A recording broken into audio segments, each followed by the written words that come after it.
हमारी पृथ्वी पर मौजूद लिविंग ऑर्गेनिजम्स की डाइवर्सिटी चौंका देने वाली है। करीब 2 मिलियन से भी ज्यादा प्रजातियों के नाम और डिस्क्रिप्शन की खोज हो चुकी है और लगभग 10 से 30 मिलियन और अननोन स्पीसीज होने का अनुमान लगाया जाता है। पर सबसे ज्यादा खास बात यह है कि इन प्रजातियों के जितने ज्यादा नंबर्स है, उतने ही उनके बिहेवियर, साइज, शेप और जिंदगी जीने के तरीकों में भी वेरिएशन है। फिर चाहे वो आंखों को ना दिखने वाले माइक्रोऑर्गेनिज्म हो या जमीन से 100 मीटर ऊंचे और कई टन वजनदार पेड़ हो, गर्म पानी के झरनों में रहने वाले बैक्टीरिया हो या अंटार्कटिका जैसी बर्फीली जगह पर पाए जाने वाले एल्गी या फंगस हो, समुद्र से 6000 फीट ऊंचाई पर माउंट एवरेस्ट के स्लोप पर मौजूद मकड़िया हो या फिर अंधेरे समुद्र तल पर पाए जाने वाले जायंट ट्यूब वर्म्स।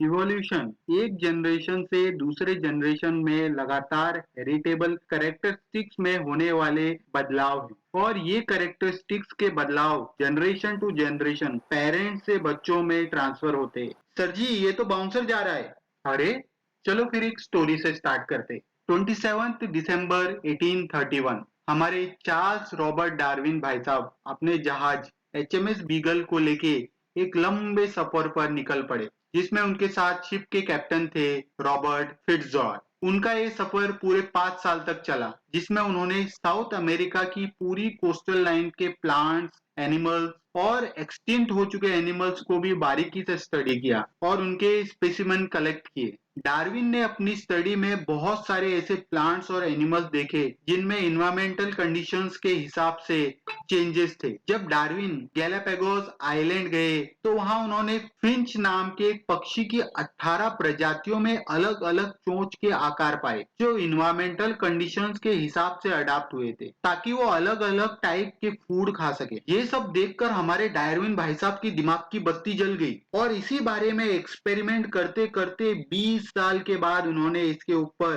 1859 में एक किताब लिखी, on the origin of species. इस किताब को हम शॉर्टकट में डिस्क्राइब करें तो इसमें मेनली 6 चीजें कही गई है। पहला, अडाप्टेशन। डार्विन के हिसाब से वही ऑर्गेनिज्म सरवाइव करेंगे जो खुद को चेंजिंग एनवायरनमेंट के साथ ढाल पाएंगे। उदाहरण के तौर पर डार्विन ने गैलापागोस आइलैंड में कई तरह की कछुओं की प्रजातियां देखी जो अपने एनवायरनमेंट के हिसाब से अडाप्ट हुई थी, जैसे कि जमीन के पास पत्ते और पौधे खाने वाले कछुओं की गर्दन छोटी थी और उनका शेल राउंड था। वही कुछ कछुओं की लंबी गर्दन और शेल्स थी जो कि उनके एनवायरनमेंट के हिसाब से उनमें अडाप्ट हुई। दूसरा पॉइंट है ओवर प्रोडक्शन। अगर एक स्पीसीज किसी इन्वायरमेंट को अच्छे से अडॉप्ट कर पाती है तो उस स्पीसीज की पॉपुलेशन बढ़ती जाएगी। फॉर एग्जाम्पल, एक ग्रीन ग्रास में ग्रीन कलर के बग के सर्वाइवल के चांसेस ज्यादा है क्योंकि वो उस ग्रीन कलर ग्रास में दिखाई ही नहीं देगा और इस वजह से ग्रीन बग की पॉपुलेशन बढ़ती जाएगी। तीसरा, कंपटीशन। डार्विन थ्योरी के हिसाब से